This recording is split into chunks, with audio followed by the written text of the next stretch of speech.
नमस्कार, जय जोहार। क्या आप भी गवर्नमेंट एग्जाम्स की तैयारी करना चाहते हैं? क्या आप भी मेमोरी टेक्निक्स और ट्रिक्स के जरिए बहुत ही कम समय में स्मार्ट स्टडी करना चाहते हैं? क्या आप चाहते हैं कि सीजी व्यापम टॉपर आपको पढ़ाए? तो डाउनलोड करिए योगेंद्र साहू क्लासेस ऐप। यहाँ 10 से अधिक गवर्नमेंट एग्जाम्स क्रैक करने वाले और सीजी व्यापम टॉप करने वाले योगेंद्र सर CGPSC और सीजी व्यापम के अंतर्गत होने वाले सभी एग्जाम्स की तैयारी कराएं। तो डाउनलोड करिए Yogendra Sahu classes app to be the best, learn from the best.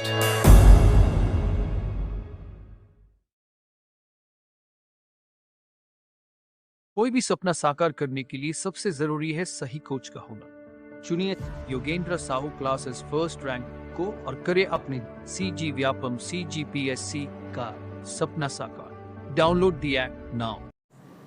नमस्कार दोस्तों, स्वागत है आपका योगेंद्र साहू ऑनलाइन क्लासेस में। तो आज की क्लास में हम चर्चा करेंगे कांग्रेस का लखनऊ अधिवेशन 1916। ठीक, तो जब हम लोगों ने कांग्रेस का अधिवेशन पढ़ा तो उसमें पढ़ा था 1916 में क्या हुआ, लखनऊ अधिवेशन, कांग्रेस का लखनऊ अधिवेशन।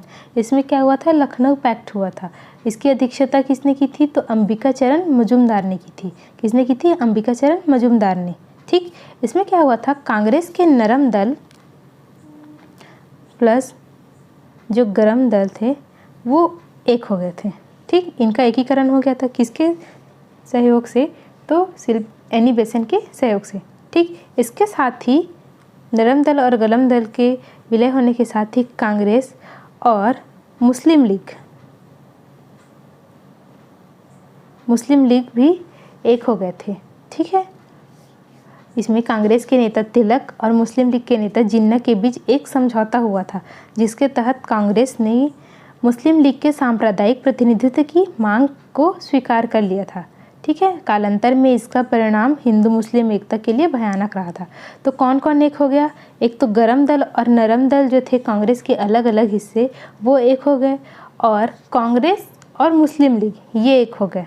ठीक है, तो देखते हैं इसके प्रश्न।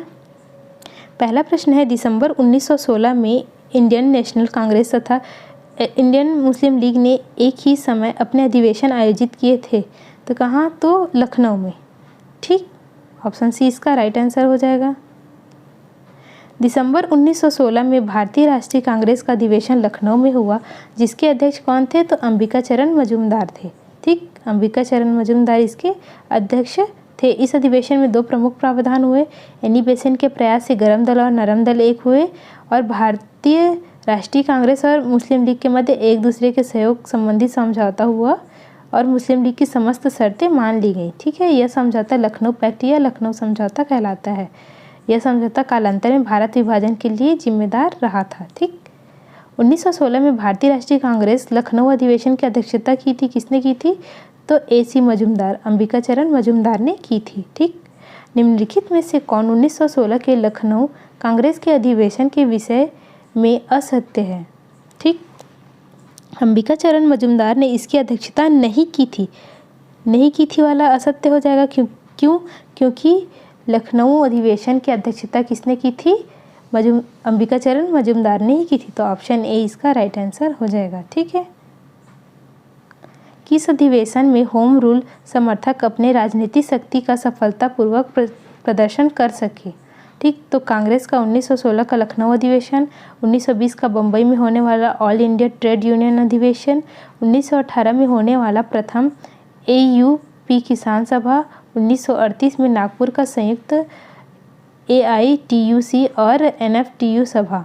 तो किसमें कर सफलतापूर्वक प्रदर्शन कर सके, तो कांग्रेस का 1916 का लखनऊ अधिवेशन में। ठीक, ऑप्शन ए इसका राइट आंसर हो जाएगा।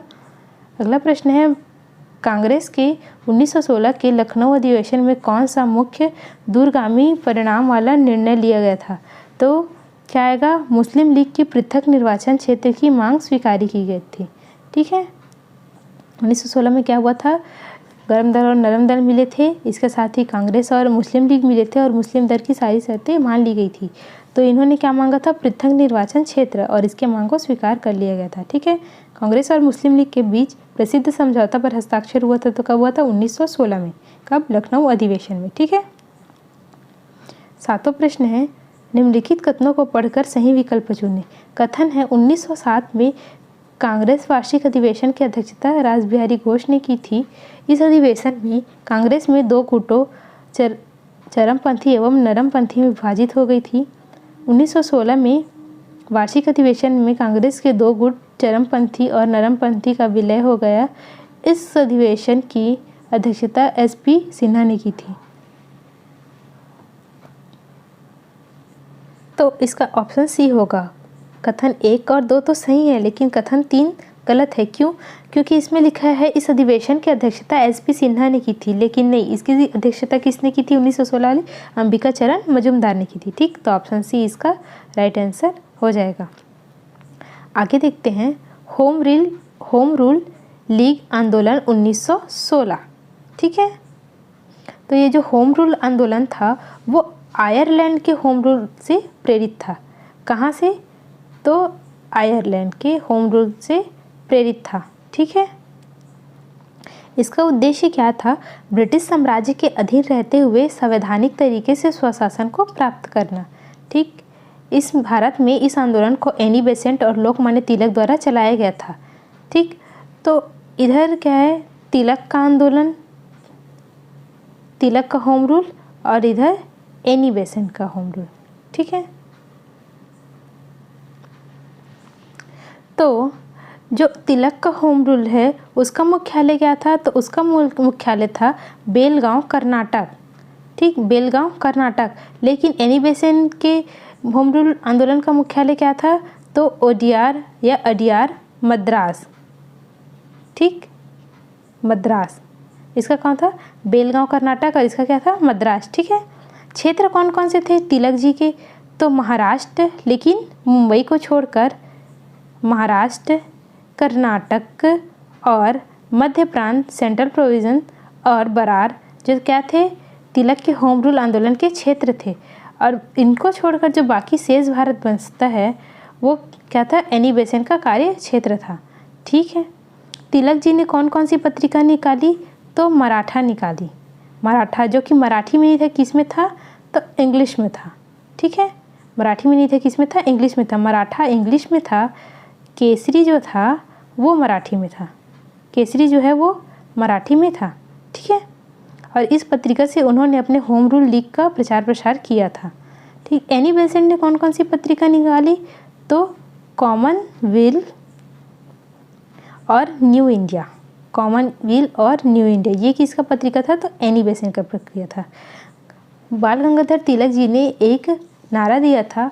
उन्होंने कहा था, स्वराज्य मेरा जन्मसिद्ध अधिकार है और मैं इसे लेकर रहूँगा। ठीक है, 1917 में मॉन्टेग्यू चेम्सफोर्ड घोषणा द्वारा होम रूल आंदोलन की प्रभावशीलता जो है वो समाप्त हो गई थी, जिसके कारण 1918 में तिलक एवं एनी बेसेंट दोनों के होम रूल एक हो गए थे। ठीक है, और इंडियन होम रूल लीग का कार्य लंदन में कौन देख रहा था? तो डी ग्राहम पोल देख रहा था। डी ग्राहम पोल जो है वो लंदन में इंडियन होम रूल लीग का कार्यकाल देख रहा था। ठीक है, तो देखते हैं इसके प्रश्न। श्रीमती एनी बेसेंट द्वारा होम रूल आंदोलन के दौरान निम्नलिखित समाचार पत्र प्रारंभ किए गए। तो कौन कौन सा प्रारंभ किया गया? तो न्यू इंडिया और कॉमनवेल, ये क्या था? ये एनी बेसेंट के पत्रिका था। ऑप्शन बी इसका राइट आंसर हो जाएगा। ठीक है, होम रूल लीग आंदोलन सर्वप्रथम किसने आरंभ किया? तो किसने आरंभ किया? एनी बेसेंट ने आरंभ किया। ठीक है, इसकी शुरुआत 1916 में की गई थी और ये आयरलैंड के होम रूल से प्रेरित था। ठीक है, होम रूल आंदोलन भारत के स्वतंत्रता संग्राम में एक नए चरण के आरंभ का द्योतक था, क्योंकि इसने देश के सामने स्वशासन की एक ठोस योजना रखी। ठीक है, देश के सामने क्या रखी? स्वशासन की एक ठोस योजना रखी थी। ऑप्शन ए इसका राइट आंसर हो जाएगा। तिलक तथा एनी बेसेंट द्वारा बनाए गए होम रूल लीग को एक में मिला दिया गया। कब? तो 1918 में। क्यों? तो जब 1917 का जो मॉन्टेग्यू चेम्सफोर्ड घोषणा आया था, इसी के बाद से जो होम रूल आंदोलन का प्रभाव था वो कम हो गया था। इसके बाद तिलक का होम रूल और एनी बेसेंट का होम रूल 1918 में एक साथ विलय कर लिए जाते हैं। ठीक है, होम रूल लीग के दो प्रमुख नेता कौन थे? तो कौन कौन थे? तिलक और एनी बेसेंट थे। ठीक है। इंडियन होम रूल लीग का लंदन में कार्य कौन देखता था? तो अभी देखा हमने, डी ग्राहम पोल जो है वो लंदन में इंडियन होम रूल लीग का कार्य देखता था। लोकमान्य बाल गंगाधर तिलक को किस स्थान पर दंड भोगने को भेजा गया था? तो कहाँ भेजा गया था? तो मांडले की जेल में उनको डाल दिया गया था। ऑप्शन बी इसका राइट आंसर हो जाएगा। ठीक है। 1908 में तिलक जी ने क्रांतिकारी प्रफुल्ल चाकी और खुदीराम बोस के बम हमले का समर्थन किया था, इसलिए उन्हें बर्मा, वर्तमान के जो म्यांमार है, उसमें भेज दिया गया था। वहाँ क्या है? मांडले जेल है। ठीक है। होम रूल लीग के संबंध में निम्नलिखित में से क्या असत्य है पूछ रहे हैं। ठीक है। सर्वप्रथम इसकी योजना एनी बेसेंट ने वर्ष 1914-15 में प्रस्तुत की थी, तो ये तो सत्य है। तिलक की home rule league Maharashtra, Karnataka, Madhya Prant और बरार तक सीमित था, ये भी सही है। तिलक द्वारा स्थापित होम रूल लीग अधिक शक्तिशाली थी, ये गलत है। एनी बेसेंट द्वारा स्थापित होम रूल लीग अधिक शक्तिशाली थी। ठीक है। किसके द्वारा? एनी बेसेंट द्वारा। तिलक और एनी बेसेंट के मतभेदों के उपरांत भी दोनों लीग बने रहे, ये सही है। ऑप्शन सी इसका राइट आंसर हो जाएगा। ठीक है। किसकी अधिक प्रभावशील रही थी? तो एनी बेसेंट की रही थी। ठीक है। सन 1917 में कोलकाता में आयोजित भारतीय राष्ट्रीय कांग्रेस के वार्षिक अधिवेशन की अध्यक्षता किसने की थी? तो एनी बेसेंट ने की थी। 1916 में जब लखनऊ समझौता हुआ था, तो वहाँ उन्होंने गरम दल और नरम दल, गरम दल और नरम दल का विलय करवाया था। ठीक है। तो उनके इस कार्य को देखकर 1917 में उनको कांग्रेस के अध्यक्ष बनने का मौका दिया जाता है। ठीक। तो आज के लिए इतना ही। मिलते हैं नेक्स्ट वीडियो में। अगर आपको किसी भी प्रकार का डाउट हो तो आप कमेंट बॉक्स में जाके पूछ सकते हैं, और अगर वीडियो अच्छा लगे तो वीडियो को लाइक कीजिए। मिलते हैं नेक्स्ट वीडियो में। धन्यवाद।